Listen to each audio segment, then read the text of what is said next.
Whisky brandy බෝතලයක් ගෙනල්ලා පොඩි glass එකකට ෂොට් එකක් අරගෙන එයත් බීලා ඉඳා කියලා ඔක්කොටම පොඩ දෙනවා. අපේ අය බැලුවා රා බෝතලයක් දෙකක් බීපුවම තමයි අර ගතිය එන්නේ. මේක එක ෂොට් එකෙන් එනවා. මොකද මේගොල්ලෝ අරුම පුදුම අලුත් බද්දක් අය කරා. කාන්තාවන්ගේ පියයුරු සම්පූර්ණ එයා දකින්න ඇති පිරිපුන් අර ලීලාවති 42යි. කුසුමාවති 33යි.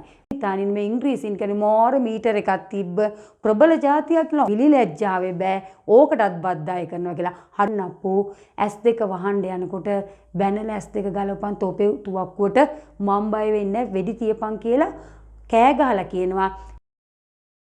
අපි පුතේ අද 1848 කැරැල්ල ගැන තමයි කතා කරන්නේ. ඒක තමයි අපේ දෙවන නිදහස් අරගලය.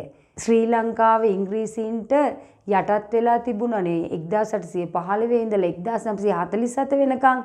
ඒතකොට පළමු කැරැල්ල 1818. නැවත දෙවනි නිදහස් අරගලයක් ආරම්භ කරනවා 48. මේ කැරැල්ලටත් හේතු කීපයක්ම ඇති වුණා.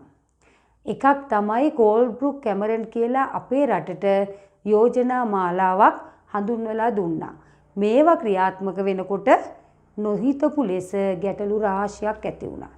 ඒ වගේම ඔන්න ඒගොල්ලෝ මේ වෙනකොට කෝපි වගාව අත්හදා බලලා. හැබැයි යාලට ඉඩක් නැහැ. මේගොල්ලෝ හොයලා බලනකොට දැනගත්තා උඩරට ජනතාවට අයිතිය තහවුරු කරගන්න ඔප්පු ගෙවල් වල නැහැ කියලා. මෙයාලා පනතක් ගෙනාවා 1840 අංක 12 දරන මුඩුබිම් පනත මගින් මේගොල්ලෝ නිවේදනයක් නිකුත් කරා. අහවල් දින 12ට පෙර තමන්ගේ ඉඩමේ කිනම්මෝ අයිතියක් තිබෙනවා නම් වහාම කච්චේරියට ඇවිල්ලා ඒක පෙන්නලා ඒ ඉඩමේ අයිතිය තහවුරු කරගන්න කියලා. දැන් උඩරට ජනතාවට කිසිම ලියකිවිල්ලක් නැහැ. ඒගොල්ලෝ පරම්පරාවෙන් තමයි ඉඩම් භුක්ති විඳින්නේ. මොකද මේ මධ්‍යම පළාතේ කෘෂි කර්මාන්තයත් වී වගාවත් එතරම් සාර්ථක නැහැනේ. ඒතකොට හේන් වගාව තමයි ප්‍රධානතම ආදායම් මාර්ගය. දැන් මොකද කරේ ඉංග්‍රීසීන් සියලුම ඉඩම් රජයට පවරගෙන යුරෝපා ජාතිකින්ට සුළු මුදලකට ඒ ඉඩම් විකුණලා දැම්මා. ඒකත් එක හේතුවක්. ඒ වගේම මේ කැරැල්ල වෙන්න මේ කාලේ ටොරින්ටන් ආණ්ඩුකරු තමයි ලංකාවේ හිටියේ. දැන් ටොරින්ටන් ආණ්ඩුකරු මොකද කරේ බ්‍රිතාන්‍ය උපදෙස් මත රජයේ ආදායම වැඩි කර ගැනීමේ අදහසින් සුරාසැල්ල ආරම්භ කරා. මුළු ලංකාවෙම අපේ විතරක් නෙවෙයි යාපනයේ සංස්කෘතියත් ඉවරයි. යාපනයේ සුරාසැල්ල ආරම්භ කරා. මෙතෙක් පවත්වාගෙන ආපු සිංහල ශිෂ්ටාචාරය මුළුමනින්ම විනාශ වුණා සුරාසැල්ලින්ද. ඒකට හේතුව තමයි පුතේ අතීතයේ ඉඳලම මත්ද්‍රව්‍ය පානය කරා. මේ නාලාගිරි ඇතත් බිව්වා කියලා කියනවනේ. ඊට අමතරව අපෙත් බැලුවොත් ඇත්තටම ඉතින් ගොවිතැන් කරලා මහන්සි වෙලා හවසට පොඩ්ඩක් ඔය තනි අකුරේ වගේ ඒවා බීලා කාටවත් කරදරයක් නැහැ. කිසි කෙනෙකුට කරදරයක් නැහැ. අදටත් ඔයාලා අහලා තියෙනවද ගොවිතැන් කරන කෙනෙක් දූෂණය කරනවා කවුරුත්? කිසිම දූෂණයක් වාර්තා වෙලා නැහැ ගොවිතැන් කරන අය. මොකද මේ මිනිස්සු කය වේසා හොඳට මහන්සි වෙලා වැඩ කරලා හවස ඉතින් ඇඟේ අමාරුවට පොඩ්ඩක් බීලා කාලා නිදා ගන්නවා. ඒක කරදරයක් නැහැ. ඒතකොට මත්ද්‍රව්‍ය ඈත අතීතයේ ඉඳලම පාවිච්චි කර හැබැයි කාටවත් හානියක් නැහැ. ඉංග්‍රීසින් මොකද කරේ? ඒවා සුරාසැල් ලෙස ආරම්භ කරලා ප්‍රසිද්ධියේම මේවා අලෙවි කරා. දැන් එතකොට උදේ ඉඳලා හැන්දෑව වෙනකම් බාර් ඇරලා. දැන් ඕවා මිලදී අරගෙන හොරෙන් බොන්න ඕනේ.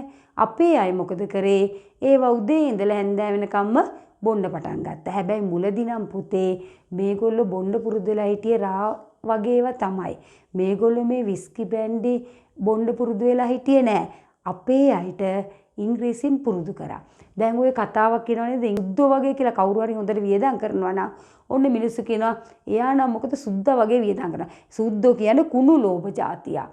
ඇත්තටම ඒ කියන්න හේතුව තමයි පුතේ දැන් මුලින්ම මේ අරක්කු විස්කි බ්‍රැන්ඩි බොන්න අපේ අය පුරුදු නෑනේ. රාණි බීලා පුරුදු.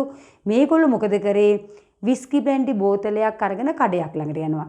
දැන් ගම්වල හවසට එනවනේ ගමේ පිරිමි ටික කඩේට ඇවිල්ලා ඔය දාන් අදිනවා, ඔය කතා බහ කර කර ඉන්නවා, ඔය විදියට ඉන්නවා කඩේ ඉස්සරහ. මේ වෙලාවේ ඉංග්‍රීසියෙන් මොකද කරන්නේ? විස්කි බ්‍රැන්ඩි බෝතලයක් ගෙනල්ලා පොඩි ග්ලාස් එකකට ෂොට් එකක් අරගෙන එයත් බීලා ඉඳා කියලා ඔක්කොටම පොඩ දෙනවා. මේ විදිහට දුන්නා. අපේ අය බැලුවා රා බෝතලයක් දෙකක් බීපුවම තමයි අර ගතිය එන්නේ. මේක එක ෂොට් එකෙන් එනවා. මොකද ඇල්කොහොල් ප්‍රමාණය අනුවනේ ඇඟට දැනෙන්නේ. දැන් ඒතර රා බෝතල් දෙක තුනක් බොන වෙලා අර පොඩි ප්‍රමාණය තියෙනවා. ඒ විදිහට මේගොල්ලෝ බොන්න පුරුදු කරා. දැන් සිගරටුත් එහෙමයි. සිගරට් පැකට් එක අර කඩවල් ළඟට ගෙනල්ලා සාක්කුවේ මෝස්තරේට අරගෙන ඔන්න එකක් කටේ සයිඩ් එකට තියන්න ලයිටර් එකෙන් පත්තු කරලා එහාට මෙහාට හරව දුම් ඇරලා යන ගමන් අර අලුත් සිගරට් පැකට් එක කුණු ගොඩට විසික් කරලා යනවා. දැන් අපේ අය මොකද කරන්නේ? යනකන් ඉඳලා අරක බීලා බලනවා. මෙන්න මේ විදිහට තමයි පුතේ ඒගොල්ලෝ මේවා පුරුදු කරේ. දැන් ඒතර මේ විදිහට මත්ද්‍රව්‍ය බොණ්ඩත් පුරුදු කරා. සුරා සැල්ල ආරම්භ කිරීම නිසා තිබුණු ශිෂ්ටාචාරයම නැති වෙලා ගියා. මේකට උඩරට ජනතාව තදින්ම විරුද්ධ වුණා. දැන් ඔතකොට මම ඔයාලට කිව්වා 48 කැරැල්ලට ප්‍රධාන හේතුවක් කොල්බෘක් කැමරන් යෝජනා.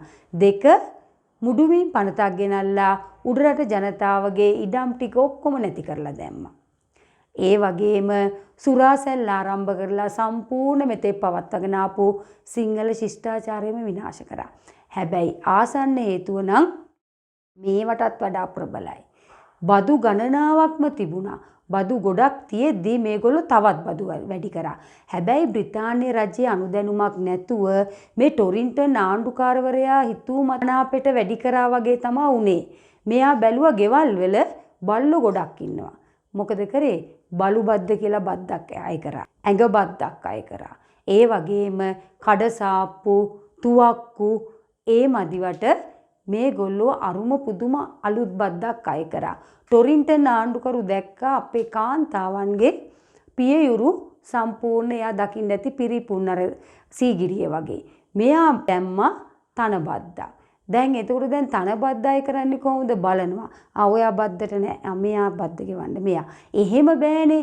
එහෙම බෑ. අර හරි ක්‍රමවේදයක් තියෙන්න එපයි. මොකද කරේ? ඉංග්‍රීසි ජාතිකයන් ගියා ගම් වලට. ගිහිල්ලා කාන්තාවෝ ප්‍රජාශාලාවට එන්න කියලා පෝලිං ගැස්සුවා. ඒ කරලා එක ඉංග්‍රීසි ජාතිකයෙක් ඔන්න ටේප් එකක් අරන් ගිහිල්ලා මෙහෙම බලනවා වර්ග ප්‍රමාණය ලියනවා. ලීලාවති 42යි. කුසුමාවති 33යි. මෙන්න මේ විදිහට පුතේ ලියලා කටවුට් මාක් එකක් ගහනවා මෙතනින් උඩ අය බදු ගෙවන්න ඕන කියලා. ඔයාලට පුළුවන් නම් අපේ පරණ ෆිල්ම් එකක් තියෙනවා වීර පුරන්නප්පු කියලා. මෙන්න මේකේ මේ කියන බද්ද සින්දුවේ ඇතුලේ තියෙනවා. පුළුවන් නම් විභාගියවර වෙලා බලන්න.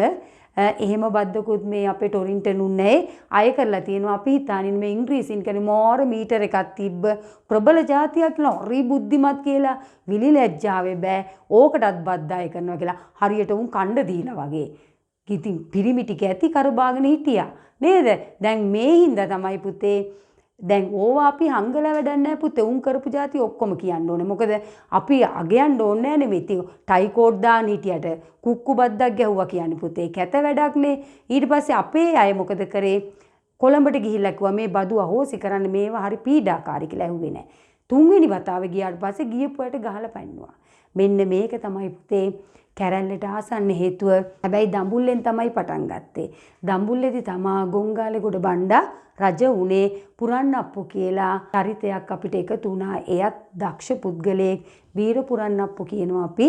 මොකද එයා තමයි කැරැල්ලේ නායකත්වයටපත් උනේ.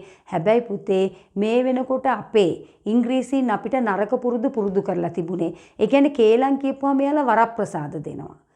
තනතුරු නාම දෙනවා. තව තෑගි භෝග දෙනවා. මෙන්න මේ විදියට උපක්‍රමශීලීව මේ වෙනකොට ඉංග්‍රීසින් අපි ભેද බින්නලා තිබුණේ. ඕනෑම කැත වැඩක් කරන ඕනෑම දෙයක් පාවා දෙනවා මොන හරි දෙනවා කිව්වොත්. මොකද උනේ? දවස් 3-4යි කැරැල්ලත් ඒගොල්ලෝ පාරවල් හදලා තිබෙන්දා කැරැල්ලත් මර්ධනය කරා. එයාලගේ නවීන අවියායුධනේ අපේ ගරිල්ලා සටන් ක්‍රමනේ තිබුණේ. හැබැයි පුතේ කැරලි නායකෝත් පාවා දුන්නා අහු වුණා. ඒකට හේතුව තමයි ගොංගාලේ ගොඩ බණ්ඩා හැංගිලා හිටියා. ඒ වගේම කඩාපොළ කියලා අතීතයේ ඉඳලා භික්ෂුන් වහන්සේලා රට ජාතිය වෙනුවෙන් දිවි පුදපු අය ඉන්නවා. කඩාපොළ හිමි තමයි සම්පූර්ණ කැරැල්ල සංවිධානය කරේ. කඩාපොළ හිමි කිසිම කෙනෙක් දන්නේ කැලෑවක් මැද ගල් ගුහාවක निराහාරව කෑම නැතුව දවස් 3ක් ඉඳලා තියෙනවා. ඒ කියන්නේ කිසිම කෙනෙක් දන්නේ කණ්ඩවත් ගිහිල්ලා නැහැ. දවස් 3ක් බඩගින්න ඉඳලා. හැබැයි පුතේ අපේ අය අල්ලලා දෙනවා. කීයටවත් ඉංග්‍රීසියෙන් දන්නේ විශාල වනාන්තරයක් ඇතුලේ ගල් ගුහාවක තනියම ඉද්දි ඉංග්‍රීසියෙන් දන්නවනේ අපේ කැලේ ගල් ගුහාවල්. නෑ අපේ අය පාවා දෙන්නේ. අපේ අය තමයි හාමුදුරුවන්ව පාවා දුන්නේ. ඊට පස්සේ ඉංග්‍රීසියෙන් කියනවා කඩහපොළ හිමිට ඔබට අබේදානය දෙනවා. ඒ කියන්නේ මරන්නේ. හැබැයි ගොංගාලේගොඩ බණ්ඩා ඉන්න තැන කියන්න ඕන කියලා. අපේ හාමුදුරුවෝ කියන්නේ හාමුදුරුවෝ කියනවා ගොංගාලේගොඩ බණ්ඩාගේ ජීවිතේ මගේ ජීවිතයට වඩා ගොඩක් වටිනවා. මාව මරන්න මං ගොංගාලේගොඩ බණ්ඩාගේ ජීවිතේ ඉන්න තැන කියන්නේ නැහැ කියලා. නමුත් පුතේ දින කීපයයි උකුවෙල ගල් ගුහාවක ඉඳලා එයාවත් අල්ලලා දුන්නා. ඔය අල්ල පාවා නොදෙන්න පුතේ ඕවා හොයාගන්න බෑ ඉංග්‍රීසින්ට. ඒ වගේම පුරන්නප්පුත් අල්ලගත්තා. ගොංගාලේගොඩ බණ්ඩාට නම් කසපාර 100ක් ගහලා රටින් පිටුවාල් කරලා මුරිසි දිවයින්ට යවුවා. එහෙදී මාස කීපයකට පස්සේ කෑමට මොනවා හරි දාලා මරලා දානවා. ඔන්න වාර්තාවේ ලියනවා බඩේ අමාරුවක් වැළඳී ඔහු මරණයටපත් වුණා කියලා. ඒගොල්ලෝ ඒ විදිහටනේ මරන්නේ. හැබැයි පුරන්නප්පුයි කඩහපොළ හිමි මහනුවර සෙන්කඩකල පුරේදී ප්‍රසිද්ධියේ වෙඩි තියා මරන්න අන කරනවා. ඒ දෙන්න මරනවා. හැබැයි පුරන්නප්පු S2 වහන්න යනකොට බැනලා S2 ගලපන් තෝපේ තුවක්කුවට මම් බය වෙන්නේ වෙඩි තියපන් කියලා කෑ ගහලා කියනවා. හැබැයි පුතේ වෙඩි තියන්න මොහොතකට පෙර එයා ප්‍රකාශයක් කරනවා. එයා කියනවා කෑ ගහලා සිංහලයව එකතු වෙයව නැතිනම් තොපිට කවදාකවත් මේ ඉංග්‍රීසියෙන් ගෙරි බල්ලන් මෙරටින් පන්නන්න බෑ කියනවා. ඒකින් තේරෙනව නේද අපේ අසමගිය දැන් මේ වෙනකොට ලොකුම තත්වයකටපත් වෙලා ඒක. එහෙමනම් පුතේ රට ජාතිය බේරගන්න නම් අපි ශ්‍රී ලාංකිකයන් විදියට එකමුතු වෙන්න ඕන, සමගි වෙන්න ඕන. පොඩි පොඩි දේවල් වලට බටහිර රටවල් වලට පාවා දෙන්න හොඳ නැහැ. රටක් ජාතියක් විදියට එකමුතු වුණොත් අපි මේ ලෝකේ කිසි කෙනෙකුට බය වෙන්න ඕනේ. අපි අතීතයේ වගේ අපිට අනාගතයක් තියෙනවා. කිසි කෙනෙකුට බය නැති රටක් ගොඩනගන්න පුළුවන්. එකම දේ අපේ සමගියක් නැහැ, එක කතාවක් නැහැ. අපි ප්‍රබල ජාතියක් වෙන්න නම් අපි එක කතාවක් තියෙන්න ඕනේ, එක සමගියක් තියෙන්න ඕනේ. අපේ අයට නම් බෑ දැන් මේ වෙද්දි පුතේ අපේ අය ඉවරම වෙලා. මොකද ඒකට හේතුව තමයි සමගියක් නැහැ. හැබැයි ඕගොල්ලොන්ගේ එහෙම නැහැ. අපිට පේනවා අපිට හොඳ රත්තරන් කොල්ලු ටිකක් ඉන්නවා. නේද? කිසිම දෙයකට අල්ලන්න බැරි. හොඳ හදවතක් තියෙනවා. මාර විදියට ආදරේ. ඒගොල්ලෝ රටට ආදරේ, ආගමට ආදරේ, අතීත රජවරුන්ට ආදරේ. ඇත්තටම පුතේ ඔයාලා තමයි අනාගත සම්පත් මේ වර්තමානයේ ඉන්න සිංහල නායකයෝ වගේ ඕගොල්ලෝ නම් හැදෙන්න එපා. ඕගොල්ලෝ පුතේ ඕගොල්ලොන්ගේ අම්මලාට ගරු කරන්න, රටට ගරු කරන්න, ජාතියට ගරු කරන්න. ඒ වගේම බටහිර අධිරාජ්‍යයට කිසිම දෙයකට ගැති වෙන්න එපා. ඔයාලට කවදාකවත් වරදින්නේ නැහැ. ඔයාලා ඔය අදහස් දිගටම ඉදිරියට ගෙනිච්චොත් අපිට ඇත්තටම නව ශ්‍රී ලංකාවක් අනාගතයේ ලැබේ. අපි නැති වුණත් කමක් නැහැ පුතේ. ඔයාලගේ රට ඔයාලා බේරගන්න.